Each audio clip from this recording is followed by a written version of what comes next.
তো welcome to family. जैसे कि আপনারা দেখছো আমরা বেরিয়ে গেছি জয়দা জল উঠাতে। তারপরে আমরা তিনজন আছি, তোমরা দেখতে পাচ্ছ। আমরা একটা ছোট ভাই ছিল, আর জামাইদা খুব জোরে গাড়ি চালাচ্ছে গাইস। রাত হয়ে গেছিলো আর গাড়িগুলো অনেক স্পিড চলছে। তো বন্ধুগুলো ভেটে গিয়েছিল, যেমন ঝান্ডা নিয়েছিল পায়ে। তো ওকে বলা গেল তোরা চলে থকে গেছিস, ঝান্ডা লিস না, পায়ে পায়ে ঝান্ডা নিতে নেই, এটা ভগবানের জিনিস। তো জামাইদা জল উঠাতে শুরু করে দিল, পূজা টুজা করতে শুরু হয়ে গেছিলো আমাদের। তো রাতটা 2টা বাজতেছিল। তো তারপরে জল উঠাই করে তারপরে মন্দিরে প্রবেশ করলো জামাইদা।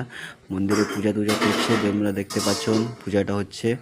তারপরে আমরা গেটের বাইরে একটা সাপের দর্শন হয়েছে। তো গাছ দেখছো সাপটাকে, তো অনেক বড় ছিল।